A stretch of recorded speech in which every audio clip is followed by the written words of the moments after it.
नमस्कार साथियों, मैं राकेश स्कूल में स्वागत करता हूं मेरे YouTube चैनल आरपी एजुकेशन पर। तो साथियों, कल हम पढ़ रहे थे मानव का उत्सर्जन तंत्र, उसकी हमने विस्तार पूर्वक चर्चा की थी। तो उत्सर्जन तंत्र में हमने मूत्र निर्माण विधि को विस्तार पूर्वक समझा। आज हम पढ़ते हैं मानव का जो जनन तंत्र होता है उसकी चर्चा करेंगे। उत्सर्जन तंत्र में कल हमने जो पढ़ा है मूत्र निर्माण विधि, उसमें मूत्र का उत्सर्जन किस प्रकार से होता है वो समझा था। हमारा शरीर जो होता है मूत्र के अलावा भी विभिन्न प्रकार के कुछ पदार्थ शरीर से बाहर निकालता है। उसको समझिए फेफड़े, जैसे फेफड़े होते हैं, फेफड़े CO2 को बाहर निकालते हैं। त्वचा यूरिया पसीने के रूप में, और लवण आदि को शरीर से बाहर निकालती है त्वचा। फिर चलते हैं यकृत, जिसको बोलते हैं लीवर। यकृत भी क्या करता है, शरीर से कुछ पदार्थ बाहर निकालते हैं जिसको बोलते हैं पीत लवण।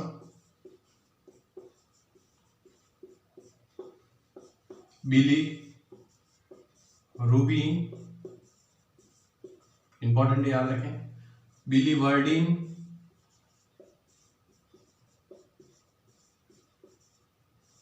स्टेरॉइड। ये जो अवशिष्ट पदार्थ होते हैं वो कौन बाहर निकालता है, यकृत बाहर निकालता है। त्वचा क्या निकालती है, यूरिया पसीने के रूप में लवण बाहर निकालते हैं, और फेफड़े क्या बाहर निकालते हैं, CO2 को बाहर निकालते हैं। तो ये आपको समझ में आ गया होगा। आगे चलते हैं हम, इसको आप ध्यान से देख लीजिए।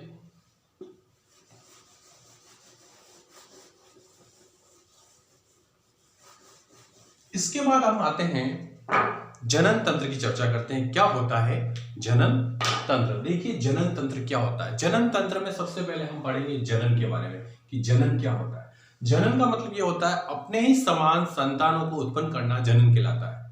अपने ही समान, जैसे कुत्ता है तो कुत्ते की जाति विकसित होगी, सुअर है तो सुअर की जाति ही विकसित होगी। तो अपने ही समान संतानों को उत्पन्न करना क्या कहलाता है, जनन कहलाता है। क्या कहलाता है वो, जनन कहलाता है। हम किसके बारे में पढ़ेंगे, इस अपने कोर्स में मानव के बारे में है, तो मानव के जनन तंत्र की विस्तार पूर्वक चर्चा करेंगे।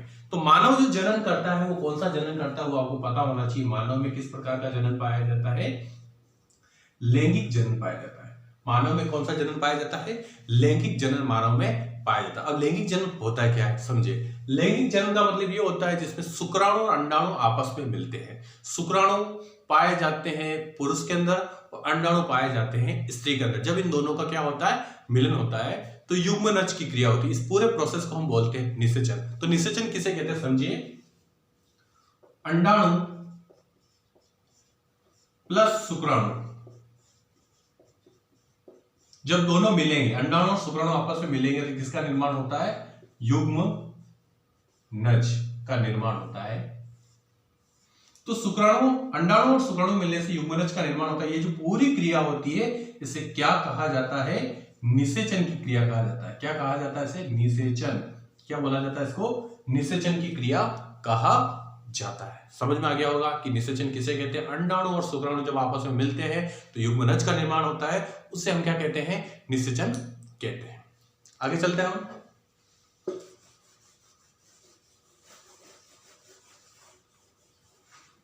एक शब्द में लिखता हूं यौनारंभ। क्या होता है, यौनारंभ। ध्यान दें कि यौनारंभ क्या होता है, मतलब यौवन का आरंभ। यौनारंभ का मतलब क्या है, यौवन का आरंभ। मतलब समझे, भले पुरुष हो या स्त्री, जब उसमें लैंगिक विकास होता है। क्या विकास होता है, लैंगिक। लैंगिक विकास से तात्पर्य पुरुष में शुक्राणु का निर्माण और स्त्रियों में अंडाणु का निर्माण। पुरुष में जब, क्या हम अपन पुरुष की बात करते हैं, जब पुरुष में किसका निर्माण, विकास हो, लैंगिक विकास हो। किसका विकास हो, लैंगिक विकास हो, और साथ में द्वितीयक लैंगिक लक्षणों का विकास हो। लैंगिक विकास भी हो और द्वितीयक लैंगिक लक्षण का मतलब ये होता है दाढ़ी मूंछ आना, आवाज भारी होना, त्वचा का मोटा होना। ये सभी जो प्रोसेस होते हैं, सभी क्रिया होती है जब किसी मनुष्य के अंदर लैंगिक विकास होता है प्लस द्वितीयक लैंगिक लक्षणों का भी विकास साथ साथ में होता है। उस क्रिया को बोलते हैं यौनारंभ। क्या बोलते हैं, यौनारंभ। लिख देता हूं, जब व्यक्ति में क्या हो, लैंगिक विकास हो। क्या हो, लैंगिक विकास।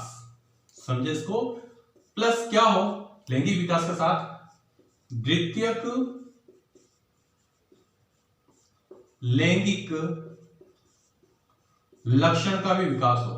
क्या हो, लैंगिक विकास भी होना चाहिए प्लस द्वितीयक लैंगिक लक्षणों का भी क्या होना चाहिए, विकास। जब दोनों लक्षण साथ में विकसित होते हैं तो उसका मतलब ये है व्यक्ति में यौन आरंभ की क्रिया कहलाती है। क्या हो गया, यौवन का आरंभ हो गया, व्यक्ति जवान होने की तरफ अग्रसर हो गया, उसे बोलते हैं यौनारंभ।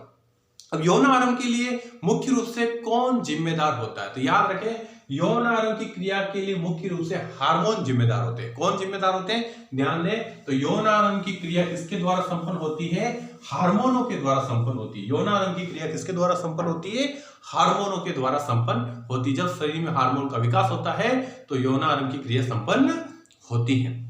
अब हार्मोन क्या होते हैं उसको समझिए। जैसे नर की बात करते हैं, नर, तो नर में कौन सा हार्मोन, नर का मतलब पुरुष में कौन सा हार्मोन होता है, टेस्टोस्टेरोन। नर में कौन सा हार्मोन होता है, टेस्टोस्टेरोन। ये यौन आरंभ की क्रिया में मदद करता है। दूसरा लेते हैं मादा में। मादा में कौन सा हार्मोन होता है, मादा में होता है एस्ट्रोजन। ध्यान दें, मादा में कौन सा हार्मोन होता है, एस्ट्रोजन और प्रोजेस्टेरोन। दूसरा होता है प्रोजेस्टेरोन। ध्यान दें, तो मादा में पाया जाता है एस्ट्रोजन प्लस प्रोजेस्टेरोन और नर में पाया जाता है टेस्टोस्टेरोन। ये जो हार्मोन होते हैं यौन आरंभ की क्रिया में सहायता प्रदान करते हैं। मेरे हिसाब से आपको ये लाइन समझ में आ गई होगी कि नहीं आई, मेरे हिसाब से आपको समझ में आ गई होगी। आगे चलते हैं हम जो पढ़ने वाले हैं जनन तंत्र, उसमें आज मुख्य रूप से पढ़ेंगे नर जनन तंत्र। किसके बारे में समझेंगे कि नर जनन तंत्र क्या होता है। ये डायग्राम भी डिस्क्राइब कर रखा है मैंने, नर जनन तंत्र का चित्र बना के बताया गया है कि नर जनन तंत्र क्या होता है। नर जनन तंत्र का मतलब ये पुरुष का जननांग, पुरुष का जनन करने वाला अंग है, क्या कहलाता है, नर जनन तंत्र। अब नर जनन तंत्र कैसे काम करता है, उसकी क्रिया कैसे होती है, उसको समझने की कोशिश करेंगे। तो सबसे पहले नर जनन तंत्र में प्राथमिक लैंगिक अंग, दो चीज पढ़ेंगे नर जनन तंत्र में हम, नर जनन तंत्र, इसमें दो चीजें अपन मुख्य रूप से पढ़ेंगे, इसके दो पार्ट लेके पढ़ेंगे। प्राथमिक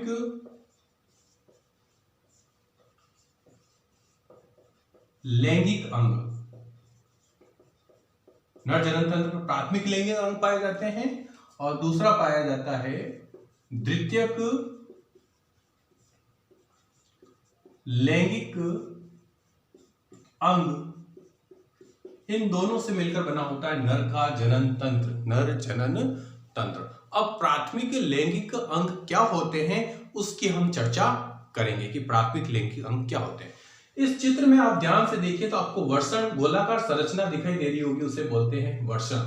और याद रखिए वर्षण किसमें स्थित होता है, वर्षण कोश में स्थित होता है। ये जो वर्षण है वो कहां पाया जाता है, वर्षण कोश में पाया जाता है। कहां पाया जाता है, वर्षण कोश एक थैलेनुमा संरचना होती है, उसके अंदर पाए जाते हैं वर्षण। एक जोड़ी वर्षण होते हैं मानव में, ध्यान रखें कितनी जोड़ी होते हैं, एक जोड़ी वर्षण मानव में पाए जाते हैं। तो वर्षण कोश में क्या पाए जाते हैं, वर्षण पाए जाते हैं। और वर्षण में किसका निर्माण होता है, शुक्राणु का निर्माण होता है। याद रखें प्राथमिक अंग में हम पहला लेते हैं वर्षण लेते हैं, और वर्षण में किसका निर्माण होता है, वर्षण में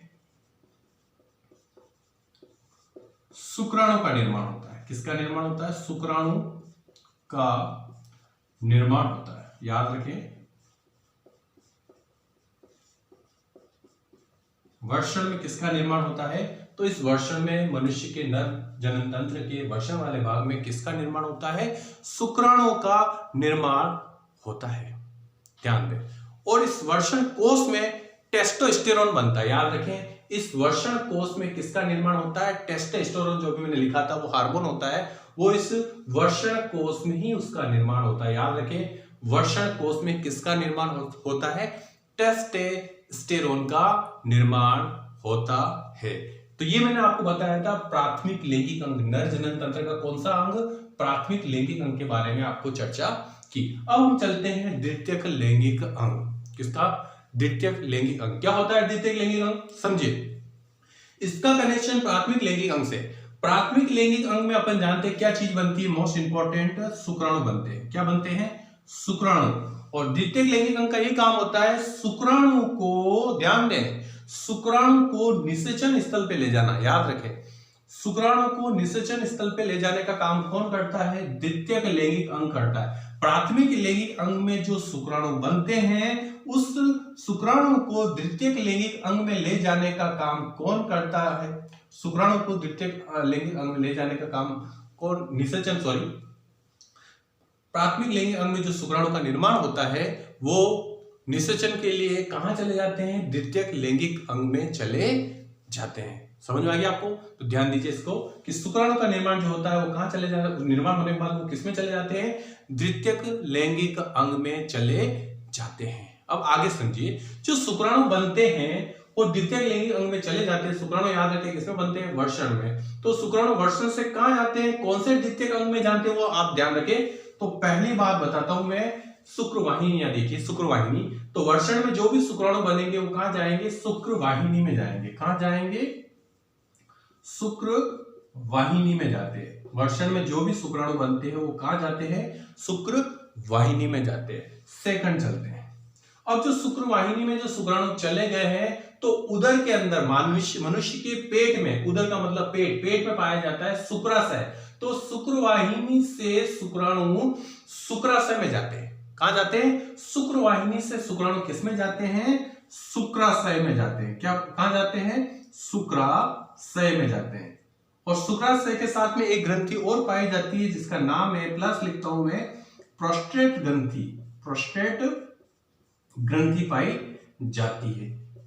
ध्यान दें, शुक्राशय के साथ में दूसरी ग्रंथि कौन सी पाई जाती है? तो वो पाई जाती है प्रोस्टेट ग्रंथि। तो वर्षण में जो शुक्राणु बनते हैं वो आगे जाते हैं शुक्रवाहिनी में। शुक्रवाहिनी से वो कहां चले जाते हैं? शुक्राशय में। तो शुक्राशय प्लस प्रोस्टेट ग्रंथि मिलकर किसका निर्माण करती है? वीर्य का निर्माण करती है। किसका निर्माण करती है? वीर्य का निर्माण कौन करता है?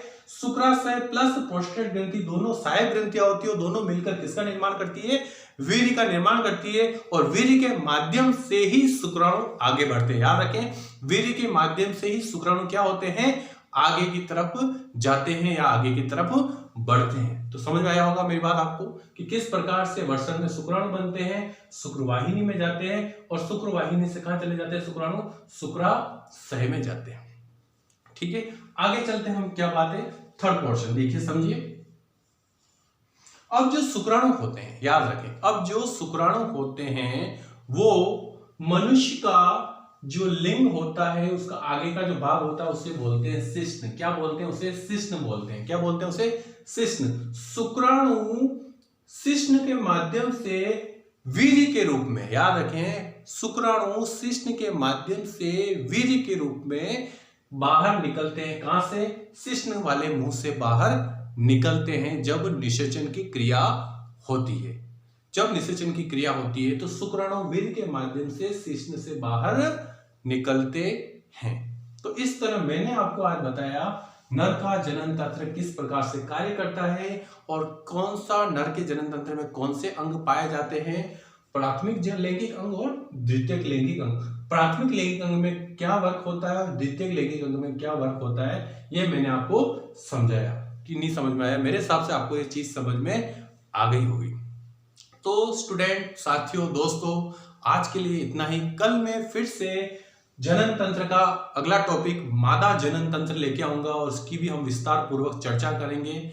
और आप ध्यान रखें, घर पे रहते हुए आपको ये सारे टॉपिक तैयार करने हैं ताकि आप अच्छे से इन टॉपिक को समझ सकें और परीक्षा में अच्छे मार्क्स गेन कर सकते हैं। ये जो टॉपिक हैं 8th क्लास के लिए भी इंपॉर्टेंट है क्योंकि 8th क्लास के अंदर भी ये टॉपिक आते हैं और बड़ी जो क्लास होती है 11th और 12th जिनमें बायो सब्जेक्ट के अंदर भी ये टॉपिक आते हैं। इस तरह टॉपिक 8th क्लास से लेकर 12th क्लास तक के लिए बहुत इंपॉर्टेंट टॉपिक है। तो साथियों, स्टूडेंट, आज के लिए इतना ही।